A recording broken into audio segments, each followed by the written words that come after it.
Update po tayo guys, meron pong balita ngayon na humarap na po daw si Ma'am Lisa Marcos.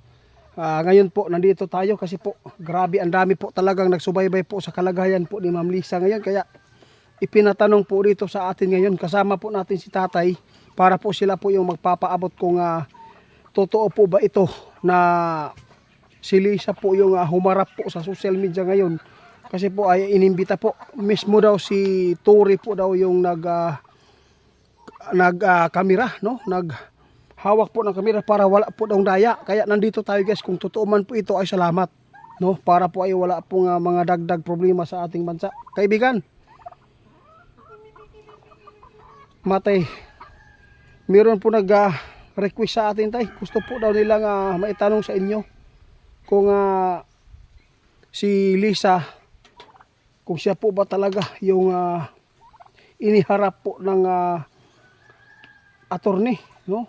Sabi po ng nakapanood sa iba na kitang-kita po nila, nag-speech po talaga daw si Ma'am Lisa at saka si Tori pa yung naghahawak po ng kamera para wala po daw daya. Kaya nais po daw nilang malaman sa inyo kung totoo po ba ito, kung wala po bang edit.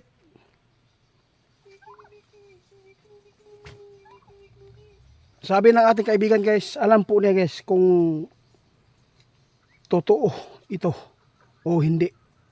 Kung gawa-gawa lang po itong iniharap po nila yung asawa ng ating president. Ngayon po, ito po yung sinabi ng ating kaibigan, grabe po daw talaga, no, ang mga tao na kasubaybay po sa asawa ni BBM dahil po sa isyu na kanyang ibinabato po doon sa kanila. Kaya kaibigan, pwede po ba natin maipabot ito kung siya po ba talaga itong nakita ng mga tao sa social media ngayon na ipinalabas na nag-speech po. Grabe, dali ade, mailad yun kaibigan. Guys, sa lahat po na makapanood sa atin yung nakita po ninyo ay gawa-gawa lang po yan hindi po yan totoo. Oo, yun po ang totoo po dito ngayon. Yung pagkamera po ni Tori, wag po kayong maniniwala po doon kasi po edit po talaga yung nakita ninyo. Hindi po totoo na si Lisa po yung nakita po ninyo nag-speech. Kasi alam po niyo ito, kayo po talaga yung nagpapaabot sa atin na iba po talaga ang boses na dating po na narinig po ninyo sa social media ngayon. Kaya wag po kayong maniwala Pero mas maganda po tigilan natin muna yung paninira po kay Lisa. Kasi baka mapapahamak tayo dito. Kaibigan, grabe po talaga ang kanilang pagsubaybay po sa kalagayan ni Lisa po. Kaya nais po natin na iparating sa kanila kung ano man po para matigil na po itong paninira. Kung totoo man din po ito kasi alam po natin na hindi po ito matabunan ba ang mga sayop. Kaya ipagpatuloy po natin guys ang mga pagtatanong din kay kaibigan kasi marami po nagtatanong ngayon.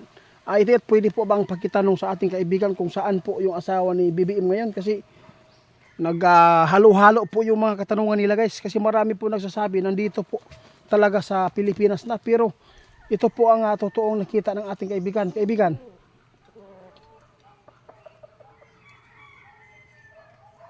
Ito po ang sinabi ng ating kaibigan guys. Si Lisa ay wala talaga dito, mahirap po kung lagi lang po tayo nagpapaabot ng hindi maganda, no? Kayo na lang po bahala maghusga. Basta tapos na kaming nagpaabot sa inyo. Tigilan muna natin si Ma'am Lisa kasi po baka po ay marami po magagalit lalo sa atin. Kaya lang po natin, ipasadyos na lang po kung ano man po ang kanyang hinaharap po ng problema kasi alam natin po ay sobrang lungkot po ng kanilang mga anak ngayon dahil po sa kanilang nakikita sa social media na hindi na po maganda ang mga trato sa kanila. Puro na lang paninira, puro na lang mga fake news. Pero sa yung katotohanan po dito, sinabi na po ng ating kaibigan, totoo po talaga mayroon po siyang tawag dito, haharapin na kaso at napakalaki na damage at napakalaking babayaran po nila. Ngayon guys, ito po ang update po ng katotohanan. Si kaibigan mismo nagpaabot sa tuwa kanina.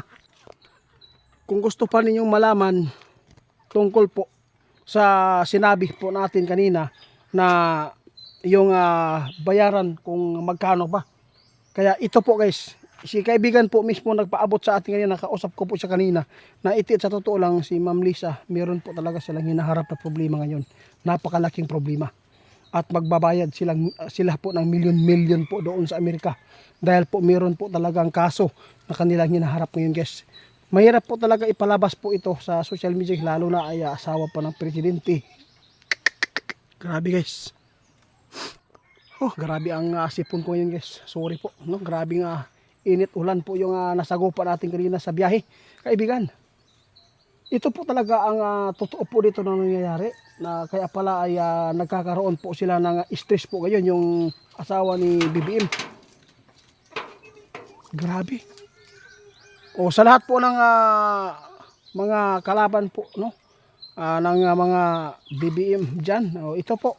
Yun po ang alam natin na masaya kayo nito pag narinig po ninyo malaking babayaran po ng mga Marcos ngayon po doon sa Amerika. Dahil po ay meron po silang hinaharap na problema ngayon ay napakalaki. Kaya ayaw po natin na dagdagan ang mga sakit na mga pananalita po sa ating asawa po ng ating presidente, kasi po hindi po maganda. No? Kasi po kanya-kanya po tayo ng kasalanan po sa mundo, kaya dapat natin i-focus lang po natin sarili natin, kasi medyo masilan at napakasigit din isipin, kasi kilalang tao tapos ginaganyan natin, wala. Kaibigan, grabe no, nakakahiya po talaga ito guys, no? Kasi po grabe po talaga yung itinatago nila na kaso ngayon. Ang nalaman ng kaibigan ngayon tungkol po sa malaking babayaran po nila doon sa Amerika, dahil po meron po silang nakitang kaso na hinaharap po ng ating asawa po ng ating presidente ngayon. Kasi po alam na po ninyo guys kung ano po ang kaso, kasi mahirap na po kung magbitiw pa tayo ng mga salita dito na hindi maganda, kaya medyo nakakatakot po ito. Dahil po kung tutuusin, no, ano lang tayo dito, parang langgam. Sila po yung mga taong kilala po dito sa mundo at saka mayayaman, tapos ginaganyan natin. Mahirap po, baka po mapatulan tayo. Kaya sa lahat po ng maninira sa mga Marcos, pwede man siguro na magkuha tayo ng ibang content na pagpapaabot yung katotohanan lang. Huwag po natin na pasobrahan yung mga fake news na para lang makapag-views kayo, baka po ay magsisi po kayo sa huli. Kasi sabi ng ating kaibigan, ang alam po niya ngayon dito, noong ipinapaabot po natin sa inyo, nasabi na po niya ito, kung totoo man po itong mga balita ay meron pong totoo talaga. At saka ngayon naman po ay nakuha ni kaibigan yung babayaran po nila doon sa Amerika na milyon-milyon po, dahil po sa kaso na hinaharap po nila ngayon.